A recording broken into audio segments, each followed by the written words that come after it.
Yo, what's up, guys? Maddie here from DCLblogger.com. All right, we just had a $760,000 punk sale. This image sold for $760,000. 605 Ethereum.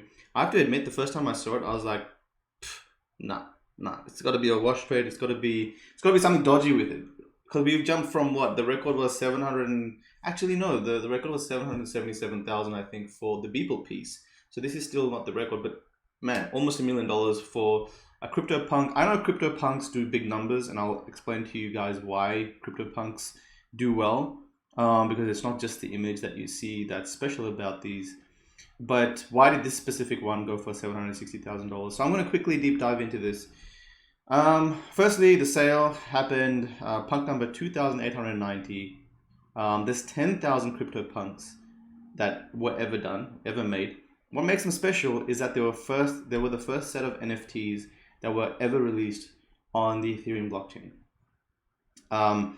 After that, there was Decentraland Land. There was, whatever there is now, like super rare art, nifty gateway art, Axie, Infinity Axies, everything else on Ethereum that is now an NFT existed after CryptoPunks. CryptoPunks was kind of an experiment. I believe they were before the ERC 721 standard. They kind of pushed the development of that. But anyway, 10,000 CryptoPunks were made, and basically how they were created was a random generator generated the 10,000 to have a bunch of random traits, and each one had their set of random traits. How do we go back here? I'll show you guys. So we go back to the home page. So they were all like randomly generated, right? And then now they are what they are. And what's happened is some of these punks got really rare traits. For example, I guess the guys who made these lava labs would have said, all right, well, give these punks a 0.5% chance to have, a zombie trait or something, which is this is a zombie trait, or be like 50% be a female and 50% be a male, and then whatever happened, maybe there was 4,600 females and 5,500 males or whatever it was. But anyway, there's different CryptoPunks that varied in rarity, and kind of now they exist, and people just collect and trade them because, hey, it's kind of cool to flex your CryptoPunk because people are expecting these CryptoPunks to eventually be worth millions of dollars. So there's been many times where CryptoPunks have continued to do insane volume, meaning that there's been waves of people coming in to buy them.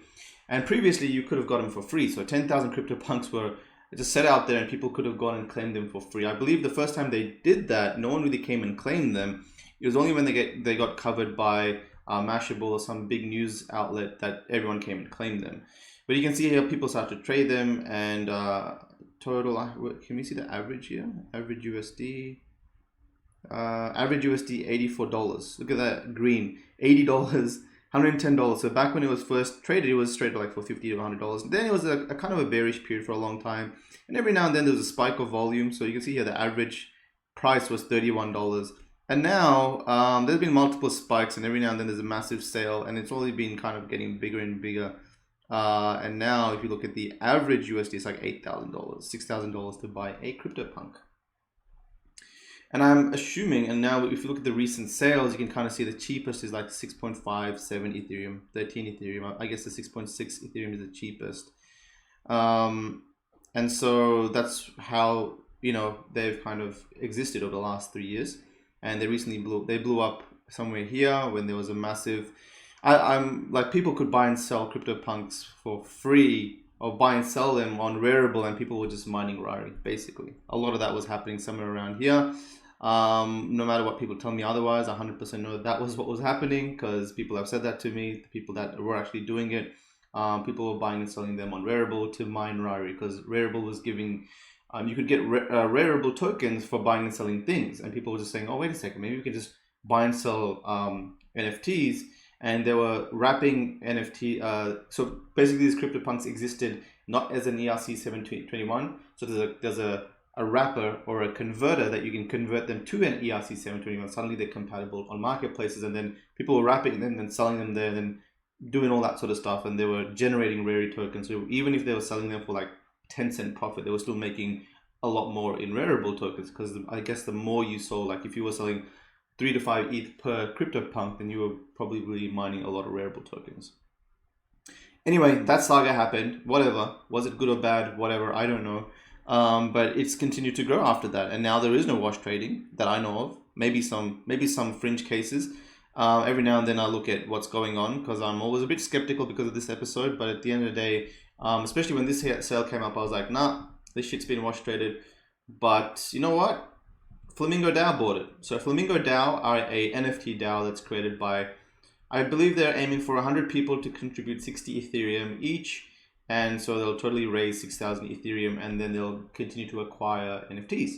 So they ended up kind of buying this, and that's the only reason why I kind of mark this as a legitimate sale, which it is. I mean, I know the Flamingo guys pretty well. They're made of, 60 to 70, 90 pretty big investors, quite known who they are. But they've bought this collectively, so $761,000 was bought for the Alien CryptoPunk, which is one of 9. So there's only 9 of these out of the 10,000, which is the rarest out of all of them. The next rarest is an ape CryptoPunk. Next is zombie with 2488 female, blah blah blah. And you can kind of see the cheapest one listed is 101 Ethereum. The cheapest of this listed is 900 Ethereum, and they get bought and sold. Ape Punks 24 ETH, and then you can kind of see the bids here. They kind of placed a bid back on Jan 1st, 2020, and then there's another new bid, and if the bid gets accepted, then they get sold. And you can kind of see the history over here. It was claimed on June 23rd, 2017 for free, then sold for June 24th. On June 24th for 0.1 Ethereum, the guy made $30, and then held all the way to the end of June. It was going for 1 ETH. Oh no, sorry, these are all bids. My bad. Reverse. Okay. All right, so that's the story of CryptoPunks. They are 10,000 on the blockchain. They've been kind of bought and sold, and now that's the sales data for you guys on nonfungible.com, and now they're currently blasting off. As NFTs are blasted off, they've kind of maintained their presence. Do they have more potential? I don't know. I've always thought there's a limit to how much of this thing will go, but at the end of the day, if big funds are buying them, then maybe there'll be 10,000 plus funds acquiring NFTs, and they all want a CryptoPunk. So they'll all want one by the end of it. Maybe that'll be the case. So it's very interesting to see all this stuff, because there's bearish periods of the CryptoPunk era, but every now and then someone comes and buys a massive CryptoPunk, and yeah, it does pretty big sales recently.